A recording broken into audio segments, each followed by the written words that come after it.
And now, it's time for another Dice Tower review with Tom Vasel.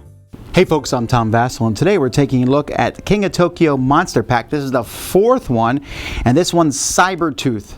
Now, we had King Kong and Godzilla and Cthulhu. People know who those are. Cybertooth is not really known, I suppose, but he's a giant two-legged robot that can transform into a fearsome saber-toothed tiger.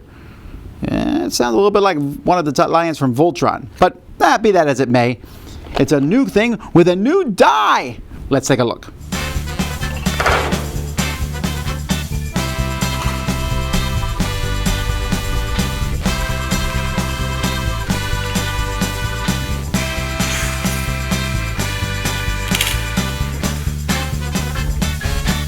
So Cybertooth here, cool artwork by the way. Here's his figure, but what you don't know about him is he has a transformation thing. See, at the beginning of your turn, before you buy power cards, you can spend an energy to flip this card, and now, vroom, he's in beast form. So when he's in beast form, he gets to re-roll one of his dice an extra time, but you can't buy any power cards. So it's not a huge change here, but it is a change, and it's going to affect some of the other power cards that you'll see here. But when you're in this way, you can't buy power cards, but you get to re-roll one of your dice an extra time. So that's basically the main thing. Now, this game introduces the Berserk mode. If anyone rolls 4 attack or more, you can go into Berserk mode, or you do go into Berserk mode. You'll stick this token on your character. So you just stick it on like that to show they're Berserk. And when you're Berserk, you roll this die here. You can roll it and re-roll it, less like a normal die. But it has attack, a double attack.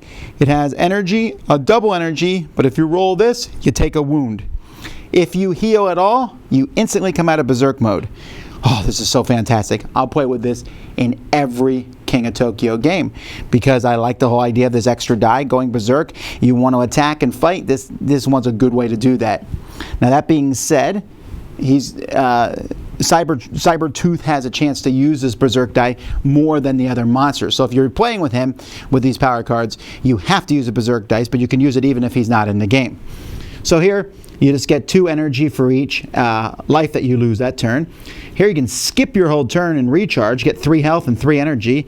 That's pretty cool. Permanent evolution here. If you lose 3 or more life on a turn, you get a point. And whenever you transform into a beast, get a point. So you'll start transforming back and forth just to get those extra points. Self-repair. At the start of your turn, if you're in your biped form, gain a life. So if you have self-repair and big teeth, you gain a life when you start your turn in biped form, and then you can switch to this form to get a point, which is a pretty neat idea. Feral is a permanent one. When you roll 2 attack or more, you go into Berserk mode. You don't need 4 like everybody else, so he's the easiest one to go into that.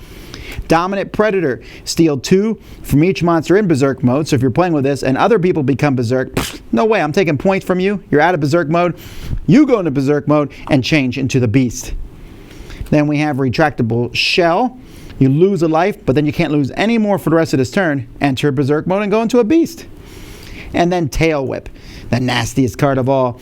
If you're in biped form, you use your whip to all monsters in Tokyo lose a life unless they retreat immediately if they do take control of Tokyo. I just love that. Get out of Tokyo. Then you move into Tokyo, and then you hit everybody else on the table, especially if you are in Berserk mode, which is pretty awesome. So that's probably, the Tail Whip's probably my favorite card that he has. That's everything that's in this set. The rules are simply one sheet side, and you can even use a transformation card that you can download. I haven't done this, but you could do that if you want to for other monsters. They have the cards here for both King of Tokyo and King of New York, or I assume it will probably be used with King of Tokyo. The Berserk token, they work, although, I don't know, they don't look Berserk, I guess would be the word for it, but whatever. I mean, you're just putting them on a character. Other than that, I think it's really awesome that they have 2. It works, you know. It's just neat, though. Everyone's going to want to play with this character just because they can switch back and forth. It's going to be very hot demand, I think.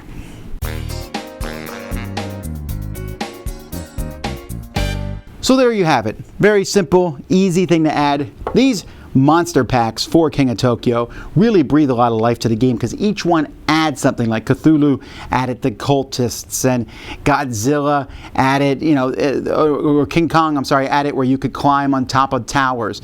And this one here adds that extra die, that berserk die, and I promise you put that in a game, and it's really, for those of us who like to play King of Tokyo by dominance if possible, that's a really cool die, and it's gonna, I think it shifts the weight of the game slightly away from points, and I don't care. It also lets you buy more power cards, because if you're getting those double energy rolls, it's just fun all around. Sure, you can hurt yourself, but who cares? A lot of fun, and then the character himself is just great. One that can shift back and forth. It is a lot of fun. I will say, at this moment in time, if I was buying just one of these monster packs, this would be tempting for it to be this one. I mean, I do like King Kong because I like the character itself. But for sheer mechanisms, the whole rage thing just really ups King of Tokyo and King of New York. So if you want to get that, you want to check it out, I highly recommend getting this. Dice Tower Judgment, excellent!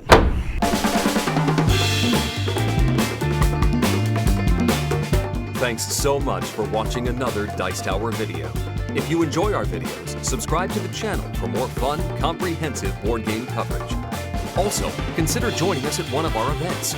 Come to Dice Tower Retreat, a small, intimate gathering where gaming is king. Join us for Dice Tower Cruise, the largest board game cruise. Attend Dice Tower West in Las Vegas for gaming fun on the West Coast, or Dice Tower East in Orlando, in sunny Florida. Dice Tower Conventions, the friendliest gaming conventions on Earth. I'm Eric Summerer, and you've been watching The Dice Tower.